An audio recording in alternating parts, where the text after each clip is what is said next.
And we're back for game number 2 of this best of 3. Na'Vi taking on Team Liquid here in our quarterfinals of the lower bracket in the G-1 Champions League Western Qualifier. I'm AC, joined by EG's own Milk for the broadcast. And tell you what, my friend, Na'Vi just did not seem to have it together in game 1. Team Liquid came out firing, put 3 kills on the board just as the creep spawned, and never really looked back from there. Looking back at game 1, where did things really go wrong for Na'Vi? I mean, outside of the obvious, I mean, you get 3 kills ahead in an offensive trial lane, that certainly helps. But outside of that, at what point do you really think the wheels fell off the wagon for Na'Vi?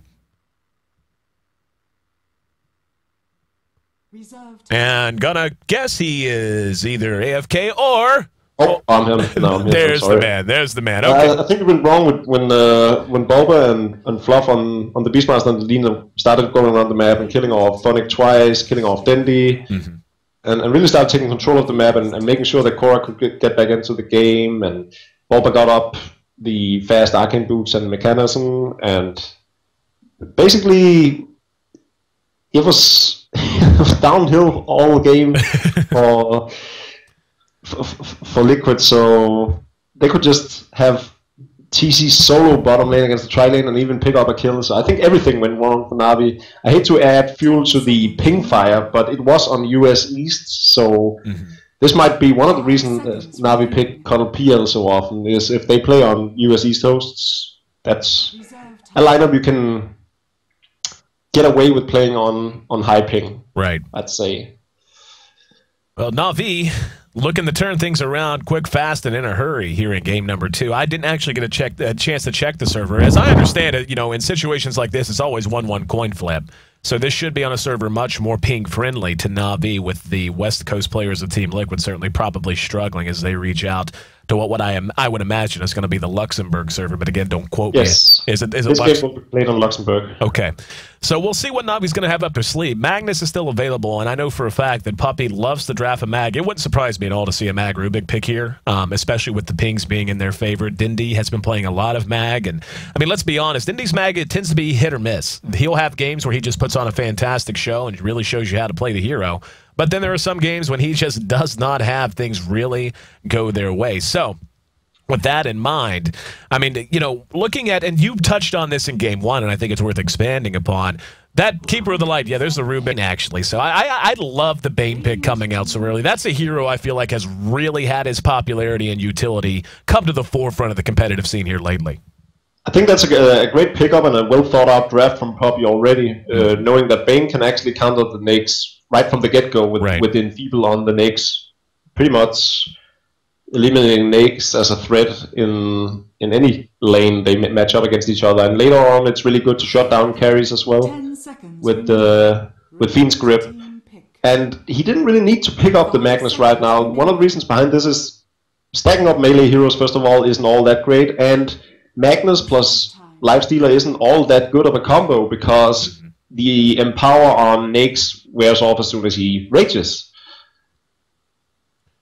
So seeing the Shadow Demon as a reprisal from Team Liquid, Shadow Demon, another hero that counters Lifestealer very well. But as you had mentioned, you know, Bane really is just the counter to just about any melee hero, any big carry that you really are worried about. I mean, obviously there's Fiend's Grip, which is especially important against the Lifestealer, but even Enfeeble, which is no longer purged off my magic immunity, I mean, that alone can make it very difficult for a melee carry to try to do any physical damage in the mid-game, and it can really be a big liability. And one of the heroes I see that affect the most is Gyrocopter, actually. Gyrocopter, who for the most part gets by on his skill set in the early phase and mid-game phase, just basically because of how he works with the damage from Rocket Barrage, the utility of cooldown. And Bane can just remove Flak Cannon from that list as something that can be relied upon to do good damage. So, and obviously we don't have a Gyro in this game, but just expanding on why I like Bane as a hero and have really been impressed and really excited by the fact that he has gone from being a situational 4th or 5th pick to now being picked up in the first rotation. So we're going to see Na'Vi round out their lineup with the Storm Spirit pick. In the meantime, Liquid gets their hands on 3 heroes they absolutely love. Clockwork, Bulba, and I stand by this. Bulba is one of the best clock players I have ever seen, East, West, or otherwise.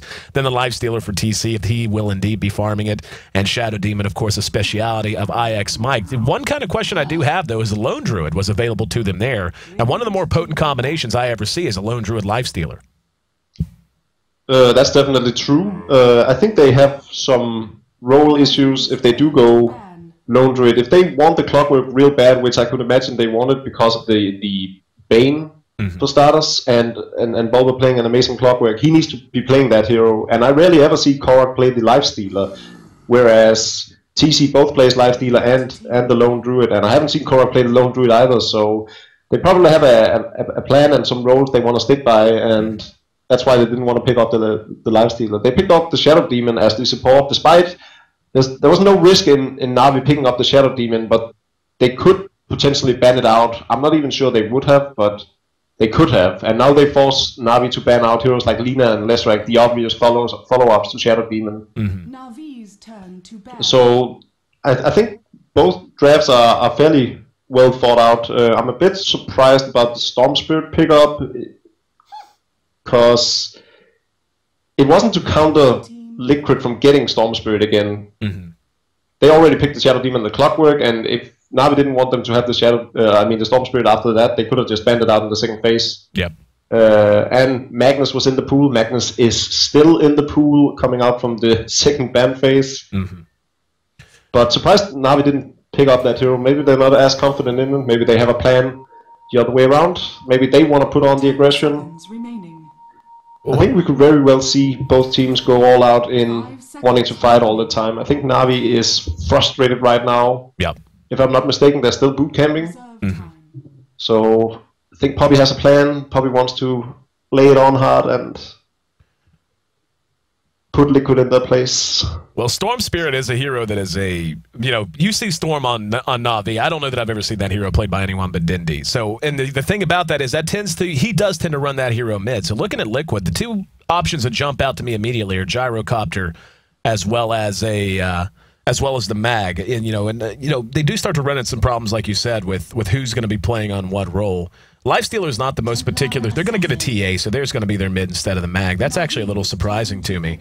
And they could honestly grab a Gyro to run as a carry or off carry, depending on how they wanted to lane this out. But with TA there, I mean, where do you end up putting him? And I really think Gyro could have worked, except, again, the big counter that Na'Vi has is the strength of the Bane and locking that hero down both with Enfeeble. Fiend's Grip usually going to be saved for Lifestealer, but even being able to just jump that hero with Storm Spirit early on, Gyro is a hero who wants to be in the back of the fight, and Storm, of course, excellent, and making even the back lines not feel very safe. Na'Vi might go for Weaver, Provost Weaver. There's very little lockdown on Liquid right now, especially with the T8 pickup, so... Well, there's a Juggernaut also. Scratch that. And we can see so far, Na'Vi definitely wants to fight and wants to get the bulk of their work done sooner rather than later. Now, where Liquid's going to go with this, I mean, you look at, it seems pretty cookie cutter. Clockwork offlane, TA mid, and then you'll pick up another support to go with the Shadow Demon and the Lifestealer. They could still potentially, never mind, was going to say, depending on what their priorities were, the offensive tri-lane could still work even without a Lina or a Lesh, but instead they're just going to grab themselves a Chen. And I actually really like this draft out of Liquid a lot. Na'Vi's is a bit more wide open, I think, in how they want to handle it. But with Liquid, they've just got the ability to stay rock solid in the mid game. They can apply pressure or they can turtle things out. And they're going to have a decent amount of reach as well. I mean, Clockwork, of course, with his hook, and TA, once she gets up a Blink Dagger, that serves as an excellent method, both of those heroes do, for Lifestealer to get into these fights, to infest into the Clockwork or the TA, and just take the fight to the enemy. I think Liquid has a lineup that plays to all of their strengths. They'll get heroes for each of their players that they really like playing and excel at playing, and they get the Chen pickup is really good against Nato's lineup because Juggernaut ulti isn't as good. They have very little AoE, so very little to counter the Chen push with, and Chen can of course heal up these tanky heroes already because Na'Vi have very little to actually handle the TA with. So it's gonna be a tough time for Na'Vi taking down both the Chen creeps and the heroes of Liquid. But if they decide to take it late, if they can take it late game, they do have the upper hand, obviously, with both Lone Druid, Storm Spirit, and Juggernaut in one and the same lineup. When I look at Na'Vi's lineup, and I kind of touched on this in my opening team introductions, I usually blow through those pretty quickly. But this is what I would say is a fairly prototypical Puppy draft. He picks teams that are very, very solid, that have a lot of, he likes teams, as you had mentioned, that have playmaking ability, like a Storm Spirit, a Juggernaut, of course, an excellent high-value hero in the early and mid-game. But when you look at it, you can see very quickly how this lineup can be picked apart. I mean, Rubik and Bane, as excellent as those heroes are, they need room to operate. If you can close the gap on them and just get on top of them before they're able to react, then obviously you're going to have the advantage there. Juggernaut, as good as he is very reliant on levels and on his abilities, and Druid, of course, needs his farm to really be any sort of an effect outside of pushing off the strength of Demolish on the Bear. So, you look at Na'Vi, they're well-rounded, they're going to have push, they have excellent engagement potential, they have the ability to lock down a lot of heroes on the side of Liquid. But if Liquid's able to do what they did effectively in Game 1, which is just take control of the map early, get a lead in the laning phase, and then start to strangle and asphyxiate Na'Vi, I have a hard time seeing how Na'Vi's lineup is going to be able to bounce back. I mean, you're going to have Dindy on the Storm Spirit, which is always a big liability. That's one of his better heroes, and a hero he tends to really shine on. But you can't throw it all on his back whenever you do have a lineup that, as good as it is, at least to me, feels a little bit thin in comparison to Liquid's lineup. They have very little lane pushability, and there's no really flash farming hero on the team. So if Liquid succeeds in shutting them down and obtaining map control, it's definitely going to be hard for Na'Vi. One thing I noticed in the change of lineup in terms of players on Na'Vi is that normally a lineup like this would, not that Light of Heaven wouldn't play Lone Druid, he definitely would, but had this been Light of Heaven in the lineup still, they probably would have picked up the Enigma to add on more aggression early on, to get more disables and have him play an offlane Enigma rather than an offlane Lone Druid. Mm-hmm. So that's one of the key differences in the hero pools of Funnick and Light of Heaven. Very they good could have gone with one as well, something we don't see Funnick play very often, but something we saw Light of Heaven play a ton of. So that's sort of the difference in the dynamic on the team right now, that Light of Heaven played some spell-heavy heroes, whereas Funnick plays some of these farming heroes a lot of times. That's actually a bit of a change even from his role on Empire. When he was with Empire, one of his signature heroes for a while was Windrunner, as you had already mentioned. We're going to see Na'Vi take a run at Korok. Korok will make it to the lip, though. And Havost takes a few steps up, but decides better of it and does back off. But, yeah, I agree with you. I mean, it's whenever you look at what Funnick tends to do for Na'Vi now, and a lot of that, of course, has to do with the drafting and the game planning that's going to be different on the side of Na'Vi compared to the ultra-aggression, the ultra-high valuing of Lockdown, as you had mentioned, whenever that old Empire squad was together. But, the lanes, I mean, we can see how they're looking so far, and we can see it's very passive on both sides. So I'm going to go ahead and run through the lineups in just a moment.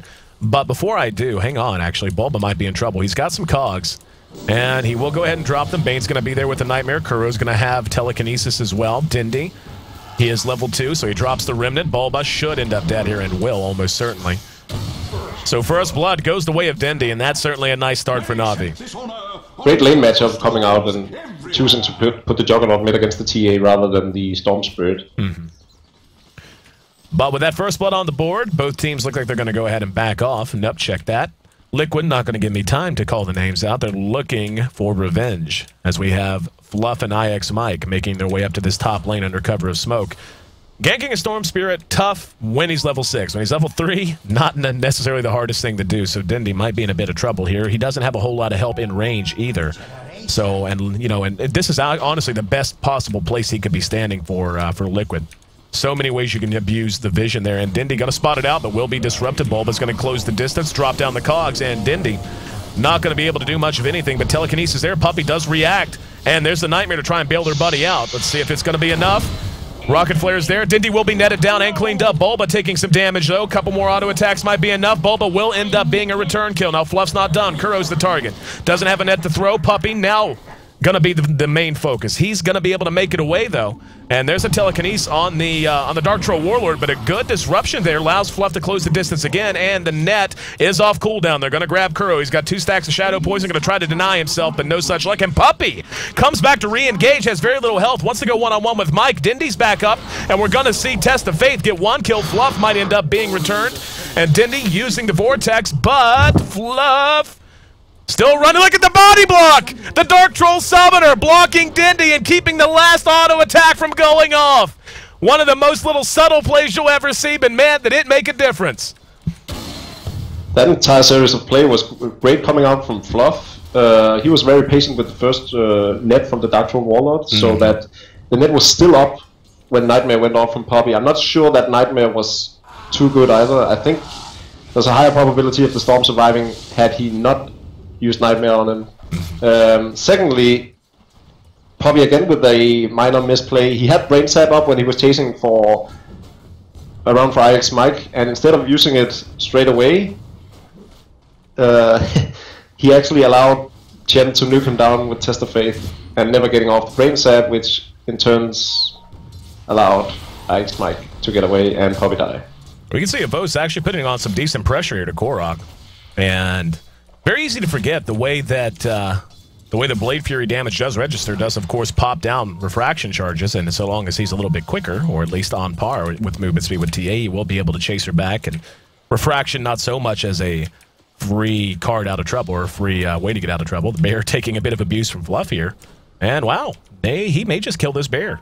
Yeah, that shouldn't have happened. Phonic just flat out miscontrolled that. He was trying to make sure he pulled the creeps, and Fluff not only able to keep the creeps on his own side of the river, but able to get a free 100 gold for his trouble. And, you know, I'll tell you one thing about Fluff. We saw it in Game 1, and Fluff's one of those guys. He's very quiet in demeanor. He's very quiet in usually what he contributes, like we talked about, and we touched on this in Game 1 as well. He does contribute in a lot of ways to Liquid. But if you give him an inch, he's going to take a mile. He's not a player you want to let get too far ahead because he knows how to make plays when he has a lead. Definitely. But I think a lot of both these teams have Phonic. players that hang on, Phonic's in trouble. And yeah, there's what I'm talking about. Fluff and Mike hooking up and finding Phonic back behind his own tier 1. This is beginning to look a lot like Game 1. We are going to see Na'Vi move their way over. Puppy leading the charge and going to try to make Liquid pay. Fluff's already level 5, though. He's got a headdress up. He's not far from the buckler. And the Satyr Tormentor absorbing a bit of damage. They have done about a quarter's worth of HP damage to the tower, but that reaction will be enough to free things up. Take a look at Bulb. I haven't talked a whole lot about him. Even though he gave up first blood, he's already level 4 as well. So important to get your, especially when you're running a clockwork, to get him off to at least a pretty quick 6. Now Havos is going to be caught with a side trap, and Korok going to lay down another. Havos is dead. He can't do anything. Just a big mistake. And Korok getting an extremely high value kill there on the Juggernaut, and right now Liquid rolling their momentum from Game 1 here into Game 2 and looking damn good doing it. They're effectively almost winning all 3 lanes, and that's one of the downsides of picking Lone Druid. He's very, especially on the off lane, he's very, very, very vulnerable to ganks, especially against heroes like Chen and Enchantress that can run around behind their tower with another hero and easily set up for a guaranteed kill, more or less. Even with the supports coming in fast, the Lone Druid will go down if he isn't level 6 yet. So they're going to have a hard time, and they're going to be on the receiving end from the get-go because of this Lone Druid pick. Whereas had they gone with an Enigma or a Windrunner that had a natural escapability, or the Enigma that could at least deny the lane experience-wise, that would have made it a bit easier for Na'Vi. Well, we can see this tier 1 bottom now going to be subject to push, subject to siege. Na'Vi has rotated 3 up to top, actually. That's Phonic plus Dindy now occupying that, and they may just push through to tier 2, and really what reason do they have to stop? Na'Vi has not shown any real ability to deal with this lineup. Korok with the DD especially still has half time on it as well. So he's swinging from the fences, and we're going to see open wounds on Puppy. Puppy went up to Brain Sap a creep, now going to Nightmare himself, but it just doesn't matter. Meld takes half his health, and the rest going to be cleaned up with a couple of auto attacks. So Puppy giving up a, to be blunt, rather nonsensical kill. That made no sense. Came up to Brain Sap a freaking creep, and ends up dying because of it. And, I mean, this, I think, and now we're going to see Dindy actually engage, but they just don't care. He has no damage to deal. He might end up dead if he's not careful. He's got Ball Lightning and a full mana pool, though, so wisely they opt to not pursue, especially into a Juggernaut that is level 6. But I think this is just the same problems we saw in Game 1, Melk. I mean, Na'Vi just does not seem to be communicating. They don't seem to really be all operating on the same page. I think one of the issues right here was that they have 0 AoE to spam out lanes with, so Puppy was trying to redirect creep aggro to him by brain sapping creep so they wouldn't push the tower as fast, but got caught out by Korok. We're going to see a gank successful here in mid. Korok tried to help his buddy out, but unfortunately there are 3 there for Na'Vi. So Na'Vi does manage to get themselves a kill. Not the highest value kill, but Whenever you're falling behind like this at this stage of the game, any kill's high value. We can already see, I mean, we're 8 minutes in, Melk, and we're coming up on 5,000 gold advantage for Liquid already. The experience, just over 3,000. Yeah, they're really pushing the advantage with the Chen pick right now, and that's what they needed to do too. They got the 2 towers, they got off a lot of kills early on with the smoke gangs on top lane, and then afterwards on the lone druid on bottom. And with this control they already have of the game, I feel like within the next 10 minutes they'll just push down middle lane and actually be able to take a Rax if the fight goes well enough. Korok has a blink on him now, a straight blink. No, he has regular boosts of speed. Does he? He does have a bottle, of course. We can see a little bit of movement now up the top. We've got 3 from Na'Vi, Dindy, Puppey, and Funnick. The rest of Liquid relatively spread out. The mech is complete now on Fluff, so we may see them start to run as 5 before long. Especially now that Clockwork is level 6. Having that hook, that ability to take a fight that way, or to even just counter-initiate against the Storm Spirit that jumps on top of you and your teammates, very, very essential. Havost, as mentioned, will be level 8 soon.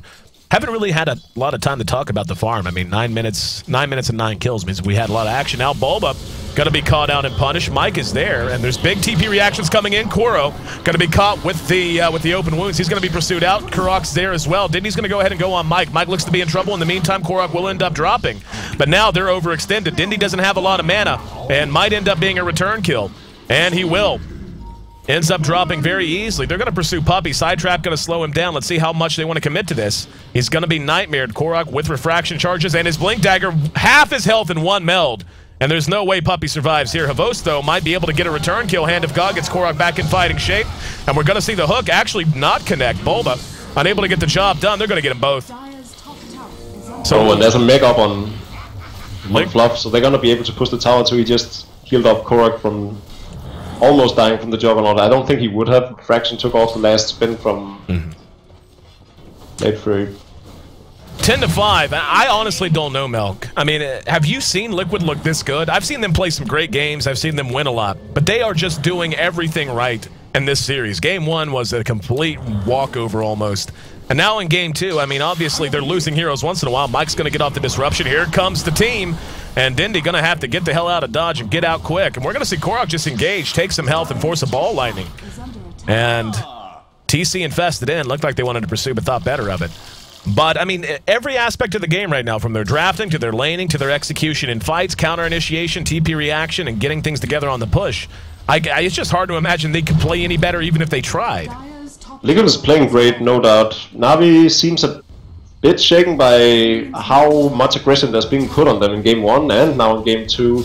But another thing I want to take note in is the fact that Na'Vi has 0 ways of pushing out waves. They have 0 ways of dealing with the big creep wave of Chen, and this is going to hurt them so much. It hasn't even been that big of a factor yet, but now they have a mechanism up on Chen that they really have no way of bursting down all these heroes. They're gonna have to rely on fighting a lot with the Lone Druid and the Storm Spirit, and I mean, what they can hope for at best is a well-placed Omnislash and combining all of their spells on a different hero so that 2 of the Liquid heroes goes down straight away. Right. But from there they'll have to actually fight them physically. And Dindy, now in no man's land, he's there trying to defend the Tier 1 middle on his own. In the meantime, Na'Vi does manage to take their first tower of the game. And Dindy trying to be as obnoxious as he can. Glyph is going to be used. Don't know that it's going to make a difference. Not with the Centaur and Ursa there to tank through the tower shots. And full mana pool if he does want to come in. But yeah, this is definitely going to be a dead tower. No, he's going to be netted down, and they're not quite going to be able to get the Centaur there. They do get the Tier 1. Na'Vi in the meantime with their eye on the Tier 2. Let's see how Liquid wants to play this. Dindy forced to spin ball lightning again. Very judicious use of that ability as he saves most of his mana pool. And Na'Vi does manage to get the Tier 2 down to half health before we see big reactions. Korok's on the way. He's got TC in tow. And of course, Chin's creep's going to have to come the hard way. And Bulba just hookshotted Fluff right in his ass. Bulba has actually missed a couple of hooks. And now Kuro, wow, see that? Yeah, see that big splatter pattern? That used to be a Rubik. That used to be a hero there. Yeah. Is that one hit from Korok and the Infest? Yep. That's exactly what it was. It was a meld plus an infest, I think. I'm pretty sure. But, yeah. She's casually bought a Clarity and it's just sitting in his stash. Just casual clarity in his stash. Oh, okay. Yeah, I mean, just in case, TC. Make sure you keep that around, buddy. 11-5, 16 kills on the board, and 11 of them belong to the North American squad of Team Liquid. We take a look at the gold. We can see they're up near 7,500 to their advantage, 5,000 experience, and Roshan now the target. If you're in Navi's shoes here, Melk, what plan do you have? What can you do to try and turn this game? Split push, split push, split push, hope for item progression and level progression. It's all gonna come down to the Lone Druid actually being able to withstand the fights. But with the farm they have, and with the heroes they have against Lone Druid, a TA and a lifesteal, I don't really feel there's a way back. I honestly don't. I don't think Juggernaut does anything against neither lifesteal nor TA. Meanwhile, we see combos going down after ultimate Bulba mid, and TA and Mix are both really good against Lone Druid, so not entirely sure what Navi's plan was with these picks. We are going to see the courier picked off, so at the very least, they get a little help in that regard. Roche does end up going to Liquid. Didn't even see the kill in mid, by the way. I was watching TC, who was trying to solo defend against... And that's kind of the remarkable thing. He was trying to solo defend the tower against Na'Vi. There were 3 there from Na'Vi, and they couldn't kill him. They Fiends gripped him under his own tower and still couldn't do anything with 3 heroes there. So just goes to show you how tough to deal with TC is feeling already. Taking a look at Dindy, we can see he's currently sitting with 2 Null Talismans in his inventory. Puppy's pretty anemic. Havost, Ring of Aqualate, Phase Boots. Looks like he might be getting a set of drums with that Bracer in his inventory as well. We're going to see a smoke out of Liquid as Fluff leading the charge with his mech, with his Bassi. And I just now noticed both teams lost their courier, actually. Looks like Na'Vi lost theirs moments ago. We're going to see a disruption. Not the best target to disrupt because he can't go ahead and Blade Fury, but Korok there to do damage regardless. He will be Nightmare, but honestly, that didn't help much of anything. And now the net's going to catch Puppy as well. And good hook coming out of the woodwork for Bulba. They just feel unstoppable, Melk. I mean, I have broadcasted Liquid Dota probably 20, 30 games, if not more by this point. And I seriously don't know I've ever seen them look this good. Navi has nothing to respond with to these kinds of pushes, and it was actually a great draft by Liquid. Initially, I thought it was a great draft by Poppy picking the Bane against the Nakes, but that also put him on the back end in terms of single target heroes, picking up the Rubik and the Bane Elemental, right. And then going with the Storm Spirit immediately after. Already, you have 3 heroes that aren't really that great in defending, and then he picked up the Juggernaut and the Lone Druid thinking he could actually push Liquid, because at that point in time they had Nakes, TA, Clockwork, and Shadow Demon, not all that great for anti-pushing. There's Rockets, there's Shadow Poison, that's about it. And then Flock pulls out the Chen pick, a hero that fits their playstyle very well, that he loves to play, that he's one of the best in the world at playing, and that just completely countered all of Navi's lineup. They can't even kill Mike. Mike on Shadow Demon is feeling tanky at this point. They're so far ahead. We can see he's just spamming, trying to pick him off. They still can't get the kill. In the meantime, TC will be Fiend Script. The rack still stands, and the game's still at least somewhat manageable. Korok will be forced out. And Na'Vi now showing a little bit of strength of their own. They're going to be able to get the Aegis. Lifestealer's down, and TA going to be back up in a hurry. Pops Refraction. Doesn't matter a bit, though. So, there's a hook from Bulba. Gets the cogs down and got 2. Do they want to re-engage? There's a disruption to buy time. Nightmare going to lock down Mike, though. The TA will be able to get away, and it looks like Bulba may end up sacrificing himself. Fluff's right with him, though. And Bulba, no, going to be sent home, courtesy of Chin Airways.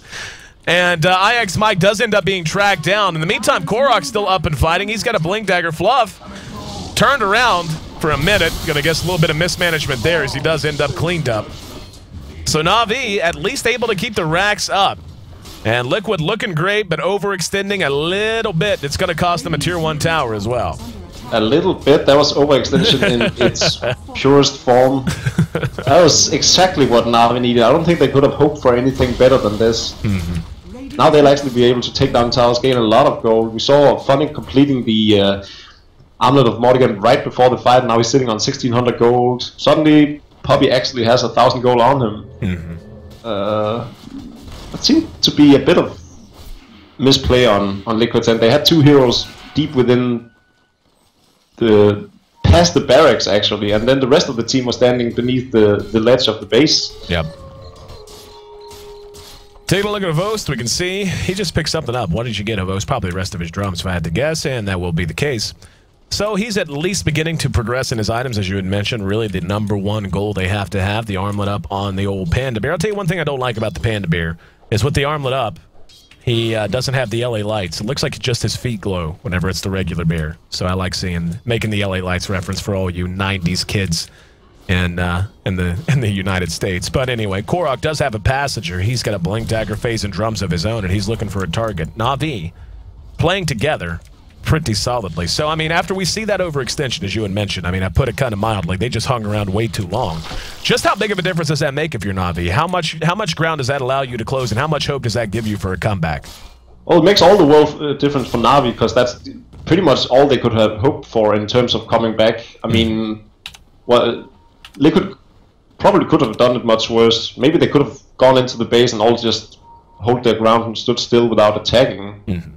But otherwise it went pretty much all in favor of Na'Vi, that fight, and Liquid could have sealed the deal and played it a bit more careful and cautious and slowly hit on the barracks instead of overextending the way they did. It's not the end of the world for them, it's not like they threw the game away, but it was definitely not something they needed to do. And Puppey going to be caught with a hook from Bulba. Bulba using battery assault, damage being done. Dindy's going to re-engage. There's Hand of God to try and get Bulba up, and he's going to be disrupted to save him. Puppey going to eat the open wounds, and Bulba still alive. Walking between the raindrops, Dindy will pursue him out and clean up the little goblin. In the meantime, Korok doing what damage he can, unable to pursue after the ball lightning. They end up going 1 for 1. Puppey for Bulba. They're going to find the bear, though. And Funnick, that's kind of cute, actually. Had him hiding in the woods because the cooldown on his TP, because he had taken damage, wasn't there, so they had the poor little guy hanging out in the woods, hoping not to be spotted.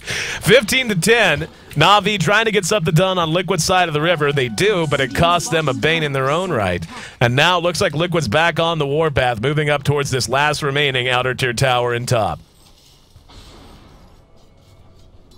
It was actually a bit unfortunate for Bulba. He might have even survived that. The disruption came off right before Chen managed to get off the tester bait sent home. So had that gone exactly the way Liquid wanted it to, Bulba would have survived that fight too. Taking a look at Dindy, he will be making his way to a Scythe of Ice. Quite a piece out from it, though. He's about 2,200 gold away. Very essential item for him, at least in terms of trying to give them that extra bit of reach and more single target initiation, as we've talked about. That's going to be the last outer tier tower gone now for Na'Vi. And I mean, right now, this is where, I mean, if you're Liquid, you have no reason to leave their jungle or leave their side of the river. I mean, outside of defending your own towers. But Fluff with the Vlad's up as well. I mean, this is something I'd like to ask you about as a guy who does play a lot of Chen. Very often, I see, you know, Vlad's come out whenever a Chen is so far ahead like this, Milk, and, you know, Bulba just barely off of this hook there. But as often as I see it, once in a while will see a Chen rush and Ags instead. What really goes into the mindset of deciding what item you're going to spend that gold on when you are that far ahead? It's your lineup and whether or not you plan on ending the game within the next 10 minutes or not. I think Fluff definitely wants to end it as soon as possible. He has 2 heroes that it's helping out a lot, and adding to that, it's mostly the bonus damage. I feel like whenever I get a Vlad's, it's for the bonus damage. Right, 50% to everything physically. That's a great deal of damage for a 2,000 gold item. Yeah. The scepter is really great for prolonged fights, and it's really great to have late game, but it doesn't really play that big of a role early game. Right. It is easy to forget how early it is. I mean, I look at it, it feels like a much longer game than it's been just because of how much action we've had and how dominant a performance. And you look at the kill score and you're like, well, 15-10, not the biggest deal, but it kind of is. 8,000 gold to lead for Liquid. That's after their big loss in mid there, by the way. And 5,000 experience. So, I mean, it's not insurmountable by any stretch, but it's definitely considerable to be this early on.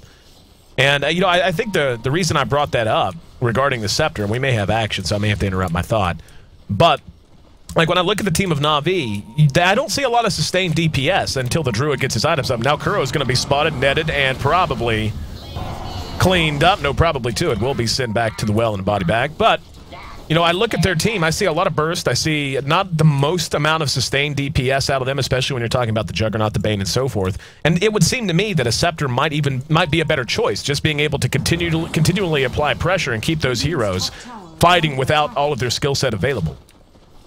Nah. Right now you'll see he couldn't have afforded the scepter yet anyways, and right now the Vlads will actually help them. We're going to see them go ahead and be engaged upon. TC raging out. Dindy doesn't have a lot of mana. We'll be able to make it back to the high ground. Kuro's back up and fighting. Vos, though, has already shot his wad. Does have his ulti. Not going to get a chance to use it. Dindy continuing to bounce around the match. TC is going to be able to invest himself back up after the hand of God. We're going to see them cleaned up. Another buyback comes out from Jugger. He will have Omni Slash. There's a lot of targets around. Not the situation you want to be using here. Here comes Na'Vi looking to re-engage. Now we're going to have Dindy bounce back. He wants to get Fluff, but the disruption's there. TC using open wounds, and Dindy getting blown up. Fluff will be locked down, and no! Not killed! The net catches him just in time. Evost uses Blade Fury. The Omni Slash was used as well. Enfeeble on TA doesn't matter. She's still going to be able to clean up the Juggernaut. The battle continues to rage with creeps and heroes going toe-to-toe. Puppey going to be the latest added to the kill list. And that's going to be 3 down with all still standing from Liquid. A fight that went on for what seemed like forever, and they're not done. Kuro does use his Ghost Scepter to get himself out of some trouble. But re-engagements, buybacks, went to the high ground, went to the low ground. In the end, Liquid takes another big win. They're now doubling Na'Vi up. They've got 1 set of racks down, looking to make it 2. Yeah, and this was sort of expected all along. I sort of thought it would happen earlier, but they did that overextension in the base where I think they themselves thought they could have ended it back then. Well, we're going to see Kuro not cleaned up. Actually, here comes Dindy engaging right on the Bulba. Bulba is somehow able to stay alive. Avos, though, says, nope, not this time, little man. Never mind, Bulba cogs, and he's going to survive again. They can't kill the Clockwork Goblin. And the GGs come out. Na'Vi takes their exit in the quarterfinals of the G1. They're donezo, they're gone. A team that most would have labeled as a favorite to make it to the live LAN. At the hands of the recently invited international participants, Team Liquid, North American pride on display as they come 1 step closer to punching their ticket to the live finals of the G1. What a performance, Melk. That was quite the statement by Liquid. Great play by them, and definitely saying we're still in the race for these G1 tickets. We still want to go to China. Yep, absolutely, man. And I'll tell you, this is a tough day, a tough 24... Bulba once again hooking across the Ancient. But it's been a rough 48 or 24 hours for Na'Vi. They took their loss at the hands of Alliance, dropping out of the winner's bracket to begin with. And now, not even 24 hours later. Hell, barely 12. Let me think. 12? Yeah, it is. Yeah, it's been less than 12 hours just about. No, it's been, less than 24. 24 hours. Yeah, more than 12. Sorry, man. I'm on the East Coast living on Singapore time. Sometimes the days and nights run together. But yeah, they take their second loss. And they find themselves on the outside looking in here in the G1 Champions League. Break it down for me, Melk. Recap this series as best you can. What did Liquid do so right, and what did Na'Vi do so wrong? Liquid played their strategies to their fullest extent. I feel like the first game they did some awesome gangs early on, obtained map control, kept their groove on, and just kept on killing Na'Vi throughout, and then ultimately having such a big item lead that Panda and Queen of Pink was irrelevant. Second game, the Chen pick, knowing Na'Vi had no response to a Chen whatsoever, the only thing Na'Vi could have hoped for was actually have the Storm Spirit and all of the rest of the team jump on the Chen to eliminate all the heals coming out from him. And Liquid just played it right. They pushed down, they ganked the lanes early on, they got up the items, and as soon as Chen had the mechanism, they could just push out all the outer towers and then finally end the game. They did look a bit shaky when they went into the middle lane at the 18-minute mark. But then when they did it again 5 minutes later, no problems whatsoever. It went from being 15-10 to 25-10 and 4 racks is down. So 2 total team wipes for Liquid and 4 racks is without even breaking a sweat. I mean, Fluff did break a sweat. To me, he was obviously the man of the match. Yep. Great plays from his Lina in game 1 and the Chen being the game maker in game 2. So yeah, Fluff definitely getting the MVP for me.